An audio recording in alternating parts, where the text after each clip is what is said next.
mga bago at malalaking pasabog, kumapit na ng mahigpit dahil matindi pa ng matindi ang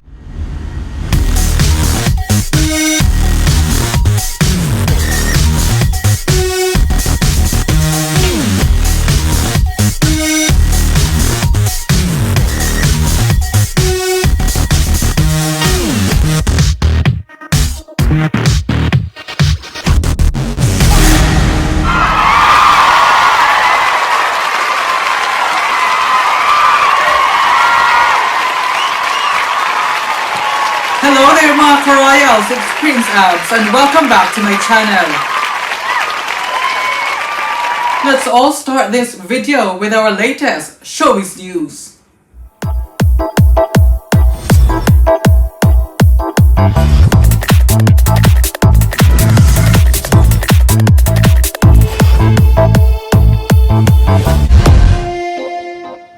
One of the hottest celebrity news this week ay ang pagsusuot ni Harry Styles ng dress for his Vogue cover. This is actually not the first time that he wore such kind of outfit. Whilst a few hates it, others loved it. Silipin natin ang iilan sa mga naging trending outfits ni Harry Styles noon at ngayon.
What about you guys? Would you like or would you dare to wear such outfit? Yan ang latest sa ating showbiz news. It's time for Life as a Nurse in the UK, Part 3. Sa ating Part 3 ng Life as a Nurse in the UK is pag-uusapan natin kung magkano ang sweldo ng baguhang nurse sa UK in a month, magkano ang posible mong magastos in a month, expenses, at kung magkano din ang posible mong savings monthly at maipapadalang pera sa Pilipinas. Please don't also forget to watch the Life as a Nurse in the UK Part 1 and Part 2, which is still available on our channel. So, unahin na natin ang sweldo. When you have just started working as a nurse in the UK, o kaka-receive mo pala ng PIN number from the NMC or Nursing and Midwifery Council, is you will start as a Band 5. When you start as a Band 5, normally, or in general, is ang sweldo mo would range from just above £24,000 a year hanggang more than £28,000 a year. Depende kung saan ka saan ka na base in the UK. Is either in central London or outside of London. So when you say more than £24,000 a year hanggang more than £28,000 a year, is that would be roughly around 1,600,000 pesos a year hanggang 1.8 million pesos a year. Depende na rin kung if you do more than or extra shifts or bank shifts. When you say extra shifts or bank shifts is you have to watch this video. So if you come to think of it, is ang laki. Limpak-limpak ang pwede mong maiuwi if you work as a nurse in the UK. But, there's a lot of buts. So what we need to do is silipin natin, tingnan natin ang sample payslip ng isang nurse sa UK. On your payslip is makikita mo ang assignment number, which is your employee number. Makikita mo rin dyan ang pangalan ng nurse or ng staff nurse. Location kung saan kang hospital nagtatrabaho. Anong department mo. Job title mo normally would be staff nurse. At ang pay scale description mo would be Band 5. Sample sweldo mo in a year dito on this payslip is £30,112 a year. Kasama mo rin makikita sa payslip mo ang tax office name, your tax code, your NI number or national insurance number. Tingnan natin ang part 2 ng iyong payslip. So part 2 ng payslip na to is makikita mo ang rate or hourly rate ng staff nurse. And that's £15.39 an hour. On the part 2 ng payslip mo is makikita mo the number of hours you worked in a month, and you have to multiply it with your rate or hourly rate, and that's the amount you get in a month. Kasama mo rin makikita sa part 2 ng payslip mo is yung unsocial hours mo or your weekend duties, which is Saturday and Sunday, and the night duties. Let's go now sa part 3 ng payslip. You know, like what I mentioned earlier, is there's a lot of bots when it comes to, you know, your sweldo as a nurse in the UK. Ang part 3 ng sweldo is, of course, the deductions. So what's included in the deductions are the following. Una, ang pay. That's pay as you earn, or ang tax dito sa UK. On this payslip it's £235. Kasama din sa deductions ang NI or national insurance, and that's £210 on this payslip. If you register on an NHS pension, is kasama din siya sa deduction, which is 9.3%, and that's around £230. If you have a car, is of course you have to pay for the parking. Usually is hindi siya free, even if you're one of the staff. And on this payslip, that's £22. Let's proceed now sa part 4 ng payslip, which is ang calculation ng lahat ng earnings and deductions mo. Ang makikita mo sa part 4 is ang sum ng iyong part 2, which is the total payments. And on this payslip, that's £2,474.77. Kasama din sa part 4 ng payslip mo ang total deductions, which is the sum of the part 3. And ang total dito is £697.84. So if you deduct your deductions from the total payments, that would be £1,776.93. So that's your sweldo in a month.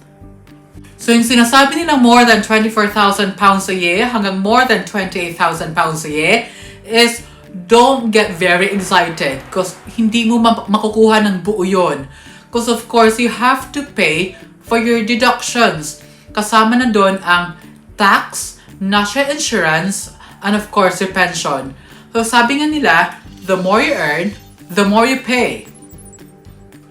So sa sample sweldo natin na £1,776.93 a month is that would be around, I think mga 110,000 pesos a month.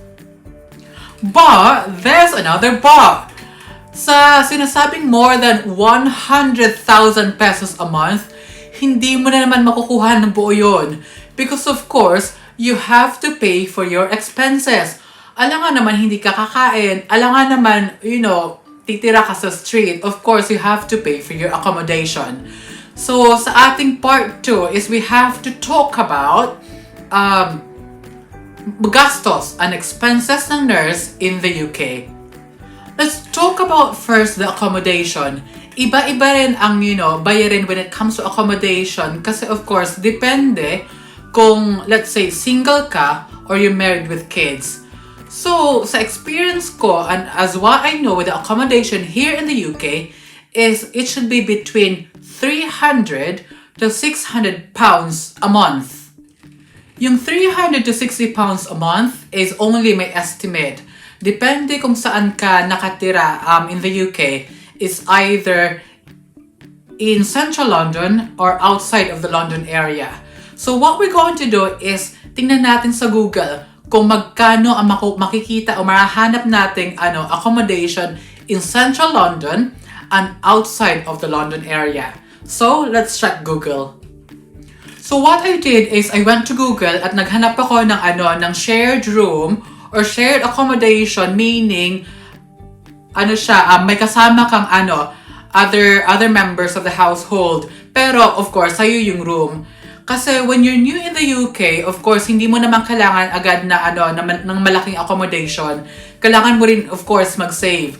So, within our budget na between 300 to 600 pounds a month, is may nahanap tayong large double room, which is within the London area. At nakuha natin for 575 pounds a month kasama na yung bills. So heto yung natin, yung nahanap na room, large double room, which is nahanap natin sa Rightmove via Google, and it's 575 pounds a month. So tingnan natin sa description niya. Read more. Property description says it's a large double room in shared house. May dalawang kitchen, bathroom, separate shower room, may reception leading to lovely garden na less than 2-minute walk from the shopping center of Brent Cross. So, tingnan natin ang mga photos. So, that would be your double room. It's actually a decent sized room. So, yan yung bed mo. You will have your own cupboards and cabinets para sa mga damit mo. Yan ang shared kitchen with a cooker. May washing machine din kasama. That's the living area. That's the dining area. You can see the door as well, leading to the garden. And that's the bath or the toilet. So that's 575 pounds a month. Makakuha ka na ng decent sized room in the London area. But of course, only when you're single. Kasi kung may mga anak ka na and you have, you got your husband with you, of course, you have to share bills din with your husband. So, bigay na natin ng 600 pounds, tapos dalawa kayo, makakakuha kayo ng house which is around 1,200 pounds a month. That's actually a good price na for a lovely house kasama ang husband and yung mga kids mo. So when I was still in London I was paying for a double room of binabayaran ko was 400, una was 450 pounds a month. So shared ang kitchen, dalawa kami na gumagamit sa toilet, but that's actually a good price na for a double room in the London area.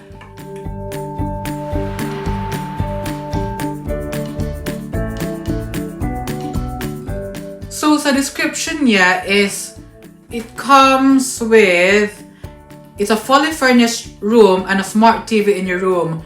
So yung room contains 2 double bed with a mattress, a smart TV with wardrobe, bedside and chest drawers.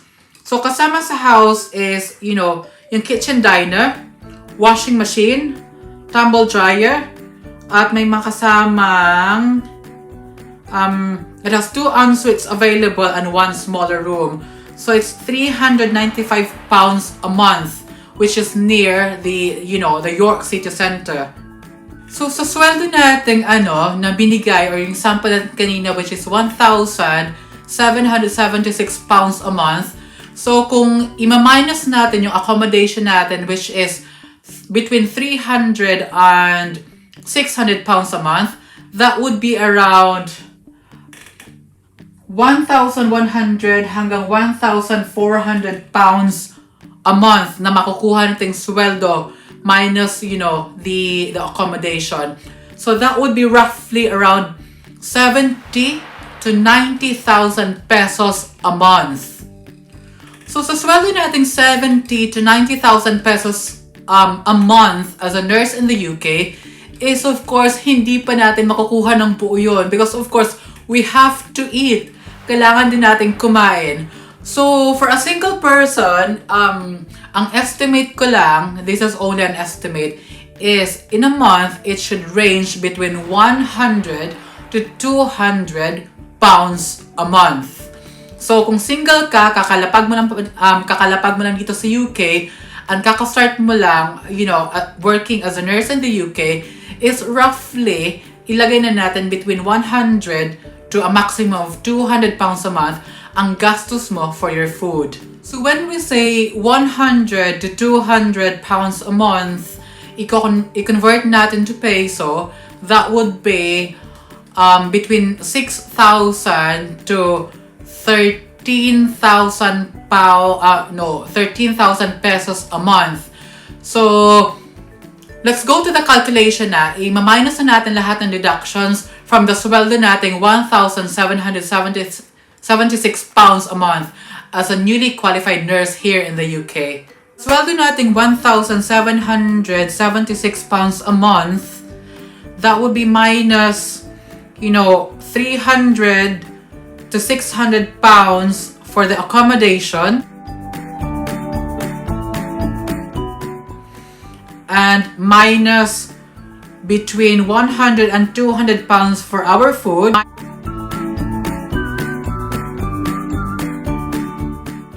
A total deduction of between 400 and 800 pounds a month. So 1,776 minus 400 to 800 pounds a month, we will get a total of between 976 pounds a month hanggang 1,376 pounds a month. So, i-convert natin to Philippine peso, that would be between 62,000 pesos hanggang 88,000 Philippine peso. But that's of course, you also have to consider a lot of things kasi but you also have to consider your accommodation, yung gastos mo in a month, how you manage your money. And of course, if you have children, you're living with your family, you got a husband as well, and of course, you also have families in the Philippines that you have to support. So, ang daming pwede consider bago mo makuha yung total amount na pwede mo ma-save in a month working as a nurse here in the UK. That's also the reason why na most of the Filipinos here in the UK or kahit yung ibang lahi are doing extra shifts or bank shifts on their days off. I mean, kung day off sila is kukuha o magpipick up sila ng ibang shifts. Kasi of course, kailangan din nilang kumita ng extra para, mas malaki yung makuha nilang sweldo in a month.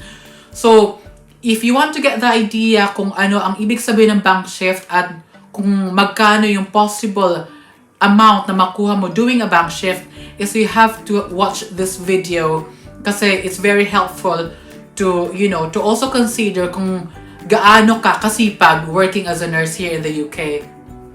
So to summarize this video is kung i-deduct mo talaga lahat ng mga expenses, yung mga padala mo in the Philippines, kung tutuusin hindi gaano kalaki ang sweldo na makuha mo in the UK, unless otherwise is masipag ka mag-pick up ng mga extra shifts. Of course, mas malaki ang makukuha mong sweldo in a month dito sa UK.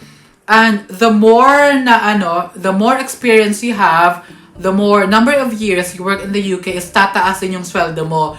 Kasi yung sweldo ng nurse sa UK is depende din sa kung gaano katagal yung number of experience mo in the UK. May range kasi ang sweldo ng nurse dito sa UK. So the more your experience, the more you get here in the UK. And one more thing is that kung mas madaming mga unsocial hours that you did, like Sundays, Saturdays, nights, mga holidays, of course, mas malaki ang sweldo na makukuha mo. And then, of course, kung na-promote ka from a band 5 to a 6, a 7, an 8, and a 9, is of course, mas malaki na yung sweldo na makukuha mo. So, depende rin kung gaano ka kasino, gaano ka kasipag, doon nagdidepend kung magkano ang pwede mong maiuwing pera in a month dito sa UK.